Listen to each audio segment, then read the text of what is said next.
नमस्कार, मी प्रशांत कदम. देशाच्या सुप्रीम कोर्टामध्ये न्यायमूर्ती म्हणून काम करणाऱ्या लोकांना निवृत्तीनंतर असं नेमकं काय होतं? अशा कुठल्या पदाची त्यांना अपेक्षा असते की ज्याच्यामुळं ते आपला सगळा सारासार विवेक गमावून बसतात? हा प्रश्न विचारण्याची वेळ आली आहे. न्यायमूर्ती धनंजय चंद्रचूड. महाराष्ट्रामध्ये या नावाची ओळख काही नव्यानं करून देण्याची गरज नाही आहे. मराठीच व्यक्ती जे 2022 ते 24 या काळामध्ये देशाचे सरन्यायाधीश होते आणि सत्ता संघर्षाची केस ज्यावेळी सुप्रीम कोर्टात आली त्या दरम्यान ते देशाचे सरन्यायाधीश होते. सगळा महाराष्ट्र त्यांच्याकडून न्यायाची अपेक्षा लावून बसलेला होता, पण तो न्याय शेवटपर्यंत काही मिळालाच नाही. आणि तो का मिळालेला नसेल याचं उत्तर कदाचित निवृत्तीनंतरचे चंद्रचूड बघितल्यानंतर तुम्हाला मिळू शकतं. चंद्रचूड यांचं एक नवीन पुस्तक येतं आहे आणि त्यानिमित्तानं गेल्या काही दिवसांपासून ते एकापाठोपाठ एक मुलाखती देत सुटलेले आहेत. त्यांची एक ताजी मुलाखत ज्येष्ठ पत्रकार श्रीनिवासन जैन यांनी न्यूज लॉन्ड्री या वेब पोर्टलसाठी घेतली आणि त्यात त्यांनी अयोध्येच्या निकालाबद्दल एक अतिशय वादग्रस्त विधान केलेलं आहे. वादग्रस्त यासाठी की ते त्या निकालाशी पण सुसंगत नाही आहे. सुप्रीम कोर्टाचा निकाल जे सांगतं त्याच्या विपरीत विधान धनंजय चंद्रचूड यांनी केलेलं आहे. आणि मुलाखतीमधलं ते वाक्य जर तुम्ही डोळे बंद करून ऐकलं, जर तुम्हाला माहिती नसेल की हे चंद्रचूड बोलत आहेत, तर कदाचित कुठला तरी एखादा भाजपचा मोदी समर्थक बोलतोय, व्हॉट्सॲप युनिव्हर्सिटीचा विद्यार्थी बोलतोय असं वाटू शकेल. अशा पद्धतीचं हे विधान आहे.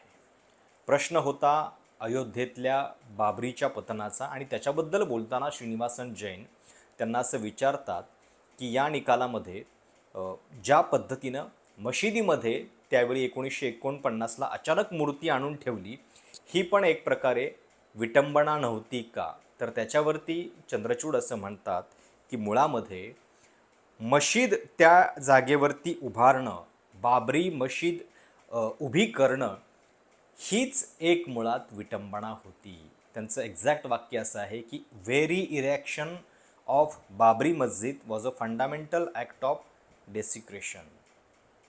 आता 1526-27च्या काळामध्ये बांधलेली बाबरी मशीद, तिचा निकाल जवळपास 350-400 वर्षानंतर जवळपास दिला जातोय की 400 वर्षापूर्वी घडलेली ती गोष्ट जी आहे ती चुकीची होती, म्हणून आता ती पाडा आणि तिथं मंदिर बांधा. सुप्रीम कोर्ट कुठलाही निकाल देताना विश्वास, फेथ किंवा अशी काही पुराणं याच्या आधारे आपला निकाल देत नसतं. सुप्रीम कोर्टाला आपला निकाल जो आहे ते समोर जे फॅक्ट्स आहेत त्याच्या आधारे द्यायचा असतो. आणि इथं निकालामध्ये आर्किओलॉजिकल सर्वे ऑफ इंडियाचा जो रिपोर्ट आहे तो पण हे सांगतो की जरी या म्हणजे हिंदू धर्मियांची जरी अशी श्रद्धा असेल की या ठिकाणी आधी मंदिर होतं, तरीसुद्धा म्हणजे बाबरी मशीद ही मंदिर पाडूनच बांधली गेलेली आहे याचे पुरावे उपलब्ध नाही आहेत असं सर्वेचा रिपोर्टसुद्धा सांगतो. Archaeological survey of India findings did not say whether a Hindu temple was demolished to construct a mosque. आणि याचं कारण साहजिक आहे, कारण 12व्या शतकानंतर दरम्यानच्या 300-400 काळामध्ये वर्षांच्या काळामध्ये खरोखर तिथं मध्ये नंतर काही अस्तित्वात होतं की नाही याच्याबद्दल ठोसपणे कुणी सांगू शकलेलं नाही आहे. आणि कोर्टानंसुद्धा त्यांच्या निकालामध्ये असं म्हटलेलं होतं की destruction of the mosque in 1992 happened in breach of SC orders. Supreme कोर्टाच्या निकालाचं ते उल्लंघन होतं बाबरी पाडणं. आणि desecration of the mosque by placing idols in 1949 and its demolition was contrary to the law. म्हणजे 1949मध्ये त्या मशिदीमध्ये अचानकपणे ती मूर्ती प्रकट होणं हे सुद्धा न्यायाच्या विरोधातलं होतं असं निकालामध्ये म्हटलेलं आहे. आणि स्वतःच्याच निकालाला विरोध करणारी त्याच्या बरोबर उलटी विधानं चंद्रचूड करत आहेत. खरं तर एक संकेत हा पण असतो की कुठल्याही सुप्रीम कोर्टाच्या न्यायमूर्तींनी निवृत्तीनंतर आपल्या निकालाबद्दल इतक्या जाहीरपणे बोलू नये. पण माहिती नाही धनंजय चंद्रचूड यांना नेमकं काय झालेलं आहे की ज्यामुळं ते इतक्या मुलाखती देत सुटलेले आहेत. ज्यावेळी त्यांची निवृत्ती जवळ आलेली होती तेव्हा एका कॉलेजमध्ये लेक्चर देत असताना त्यांनी हे विधान केलेलं होतं की येणाऱ्या जनरेशन्स मला कशा पद्धतीनं जज करतील माझी कारकीर्द याच्याबद्दल कधीकधी मला अस्वस्थता वाटते. खरं तर फार काही वेळ गेलेला नाही आहे. चंद्रचूड यांचा जो चेहरा आहे तो आता सगळ्यांना कळू लागलेला आहे की नेमकं हे काय होतं प्रकरण. काय नेमके ते श्रीनिवासन जैन यांच्या मुलाखतीमध्ये म्हणालेले होते त्याचा एक छोटासा अंश आधी तुम्ही ऐका. So hold on. Yeah. No. So that's an interesting point because the argument there is that the idea that the inner courtyard was contested was a result of also the Hindus committing illegal acts like desecration and asserting their rights and creating disturbances. The fact that the Muslims didn't do that in the outer courtyard, they didn't contest it, then becomes almost a grounds to punish them. That the fact that you didn't put up a fuss, you didn't put up a fight, while the Hindus did, actually weighs against the Muslims is one critical reading of the verdict. Now, when you said that, well, it was the Hindus who were desecrating the inner courtyard. What about the judgment itself? What about the fundamental act of desecration, the very erection of the mosque? We forget all that happened. We forget that happened in history. Now, once you accept that that happened in history, and we had evidence in the form of archaeological evidence, how can you shut your eyes? So, what is really being done by many of these commentators that you have referred to is that you have a selective view of history, ignore evidence of what happened beyond a certain period in history, and start looking at evidence which is of a more comparative But I thought nature. Justice Chandrachud, correct me if I'm wrong, I thought the judgment found that there was no evidence that the underlying structure was necessarily demolished to build the mosque, because there was a gap of several centuries between the underlying structure and the mosque, and there could have been any number of reasons. There was adequate evidence from the archaeological excavation. Now, what the evidentiary value of an archaeological excavation was a separate issue altogether. November 2019 मध्ये ज्यावेळी रंजन गोगोई हे देशाचे सरन्यायाधीश होते तेव्हा 5 न्यायमूर्तींच्या घटनापीठानं अयोध्याबद्दलचा हा निकाल दिलेला होता आणि जी वादग्रस्त जागा होती साधारणपणे 2.27 एकराची ती संपूर्णपणे मंदिर निर्माणासाठी दिलेली होती. त्या 5 न्यायमूर्तींच्या घटनापीठामध्ये धनंजय चंद्रचूड एक होते आणि तो निकाल जो आहे तो सगळ्या न्यायमूर्तींनी एकमतानं लिहिलेला होता म्हणून त्या जजमेंटवरती कोणाचंच नाव नाही आहे. अनेकदा सुप्रीम कोर्टाचे काही निकाल की जिथं सगळ्याच न्यायमूर्तींचं एक मत आहे तिथं ऑथरचं नाव नसतं, पण असं म्हटलं जात होतं की हा निकालसुद्धा धनंजय चंद्रचूड यांनी लिहिलेला आहे, जो निकाल हे स्पष्टपणे सांगतो. त्यांनी हे सांगितलेलं नव्हतं. Supreme court had not held that mosque was built on a temple. म्हणजे एरवी जे बोललं जातं की मशीद मंदिर पाडून तिथं बांधली गेली, तर याचा कुठलाही पुरावा जो आहे किंवा ही गोष्ट सुप्रीम कोर्टानं आपल्या निकालामध्ये म्हटलेली नव्हती. पण तरीसुद्धा धनंजय चंद्रचूड हे आज इतक्या उघडपणे ही गोष्ट बोलताना दिसत आहेत. आणि धनंजय चंद्रचूड यांच्या या विधानानं 2-3 प्रश्न उपस्थित होतात. एकतर 1992 मध्ये ज्यावेळी बाबरी मशीद पाडली गेली ते चुकीचं आहे असं स्वतः सुप्रीम कोर्ट म्हणतं आहे. सोबतच या देशामध्ये नंतर प्लेसेस ऑफ वर्शिप ॲक्ट केंद्र सरकारनं संमत केलेला होता त्यावेळी, की ज्याच्यामधून असं म्हटलं गेलेलं होतं की 1947ला देश स्वातंत्र्य होताना जी स्थिती आहे मंदिरं आणि मशिदीच्या वादाबद्दल ती कायम समजली जाईल. याच्यानंतर आता जुने वाद जे आहेत ते उकरले जाणार नाहीत. पण तरीसुद्धा वाराणसीमधल्या ज्ञानव्यापी मशिदीच्या संदर्भामध्ये उत्खननाची परवानगी याच चंद्रचूड यांनी दिलेली होती त्यांच्या कार्यकाळामध्ये. म्हणजे अयोध्येबद्दलचं त्यांचं मत काय आहे आत्ता आपल्याला कळालं.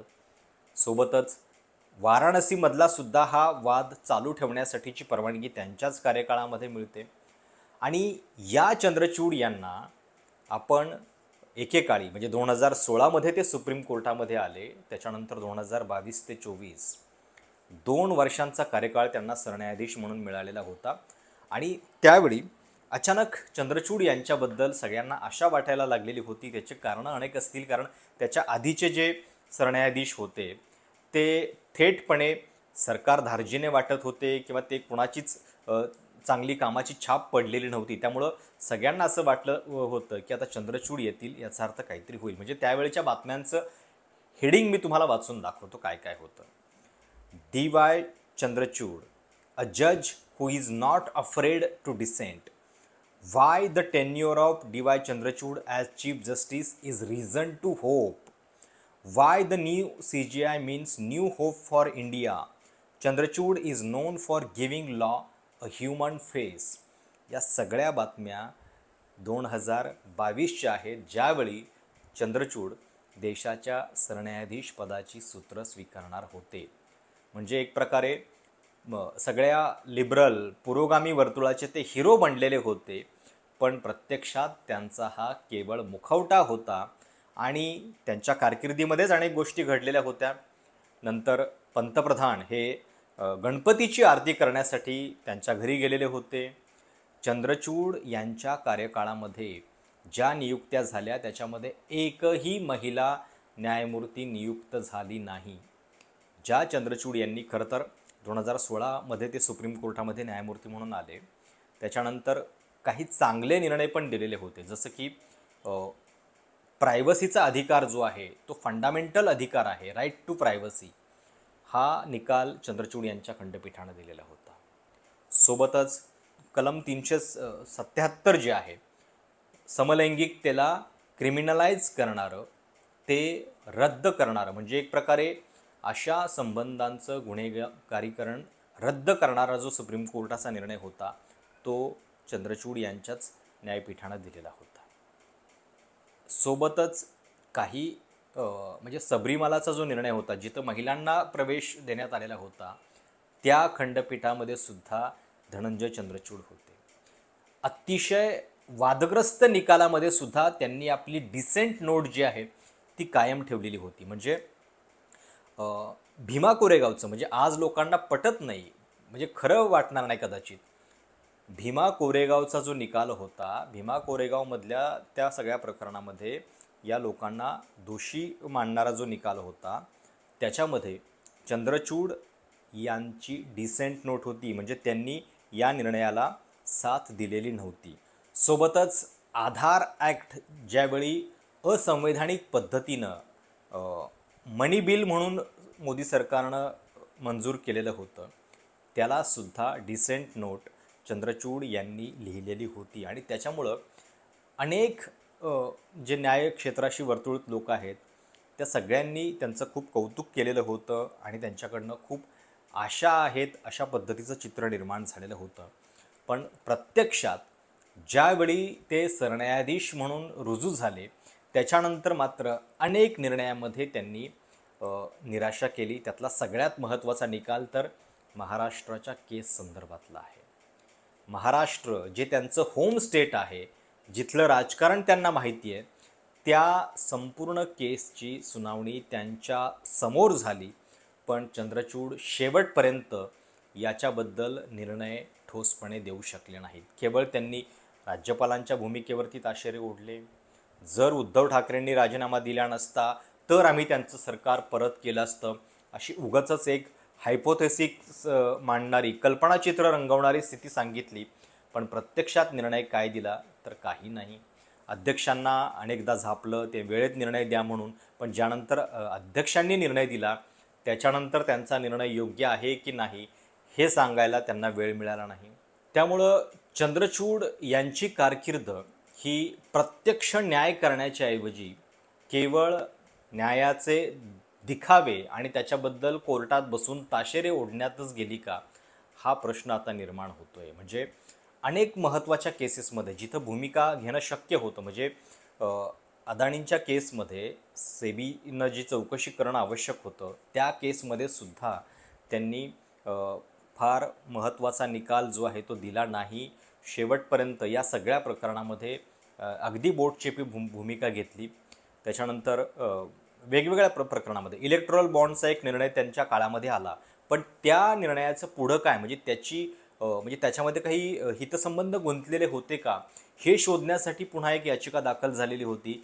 पण त्याच्याबद्दल मात्र पुढं काही सुनावणी करण्यास त्यांनी नकार दिलेला होता. म्हणजे थोडक्यात ज्या गोष्टींची अपेक्षा त्यांच्याकडनं सरन्यायाधीश झाल्यानंतर होती, त्या सगळ्या गोष्टी पूर्ण करण्यामध्ये, लोकांना न्याय काय असतो हे दाखवून देण्यामध्ये तेव्हा ते कमी पडले.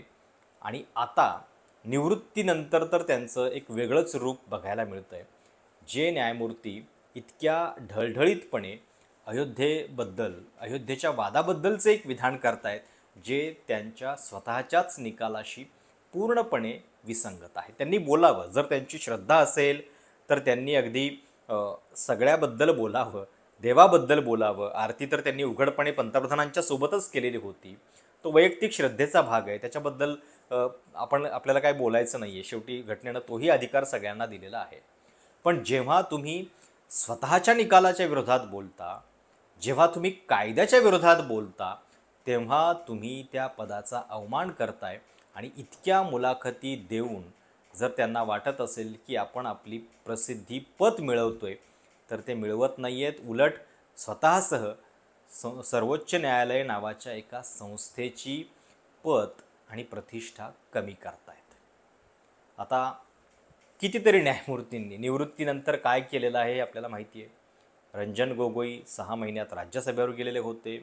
इतर काही न्यायमूर्ती वेगवेगळ्या संस्थांचे अध्यक्ष होऊन बसलेले आहेत. पण किमान जे न्यायमूर्ती उघडपणे भाजपचे आहेत असं वाटत होते, ते तरी परवडले. पण ज्यांचा मुखवटा उदारमतवादाचा होता आणि प्रत्यक्षात काम मात्र त्यांनी पूर्णपणे सरकारच्याच फायद्याचं केलं, अशी टीका आता चंद्रचूड यांच्यावरती होऊ लागलेली आहे. तुम्हाला या सगळ्याबद्दल नेमकं काय वाटतंय? चंद्रचूड यांचं विधान तुम्हाला पटतंय का? आणि त्यांच्या कारकिर्दीबद्दल, सत्ता संघर्षाच्या महाराष्ट्राच्या केसबद्दल ते न्याय देण्यात पूर्णपणे अयशस्वी ठरले का? तुमची मतं कमेंट्समध्ये नक्की कळवा. चॅनल सबस्क्राईब करायला विसरू नका. आणि अशाच पद्धतीच्या वेगळ्या विषयांवरचे व्हिडिओ ऐकण्यासाठी तुम्हाला याच चॅनेलवरती पाहायला मिळतील, म्हणून या चॅनलला मदत करायला विसरू नका. ज्यांना कोणाला शक्य आहे मेंबरशिप पण तुम्ही घेऊ शकता, किंवा या स्वतंत्र पत्रकारितेच्या प्रयोगाला तुमचं पाठबळ जे आहे ते आवश्यक आहे. तर आणि तरच हा आवाज जो आहे तो बुलंद राहू शकतो. धन्यवाद.